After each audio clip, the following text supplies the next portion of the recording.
I'd like to talk to everyone today about a very important issue as it relates to street preaching, and that's how to handle the police in the open air. Often we find ourselves in conversations with the police, and people complain about us. They call the police arrive, and we're trying to talk to the police about who we are and what we're doing and what our rights are. And if you don't know what you're doing, you can really be taken advantage of. So I want to share with you what the legal rights are and some pointers and tips about how to talk to the police when you're out doing ministry. Now, back in 2004 and 2003, I was doing a lot of public ministry in the inner city, in Connecticut, in New Haven, in Waterbury, in Hartford, going out to the bus stops and to the parks and just to the street corners.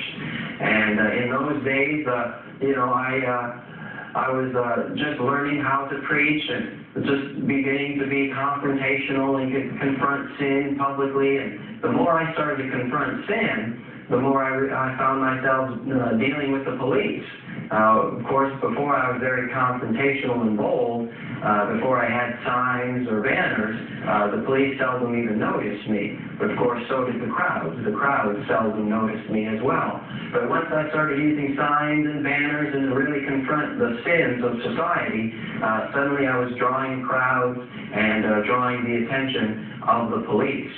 Well, one day, I was on my way down to the city of New Haven, and I felt within my spirit, within the Holy Spirit speaking to me, that I shouldn't go to New Haven, I should go to Hartford instead. So I'd never been to Hartford before. And so I listened to the leading of the Holy Spirit, and I turned the car around, and I went to the city of Hartford. And I looked around to find a good place to preach, and there was a public square right in the middle of the city.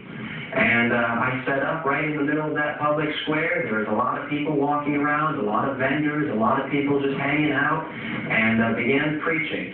And it wasn't long before a security guard came out from one of the buildings and said, "Oh, we own this property over here. You can't preach over here. You need to go to the other side of the square." So I went to the other side of the square, and another security guard from another building came out and said, "Oh, no, you can't preach over here. They can't send you this way. You need to go somewhere else." And they showed me where they wanted me. I asked them, "Well, where exactly do you guys want me to go? Where can I preach?" And they showed me the very edge of the square, which was only inches away from the main road that had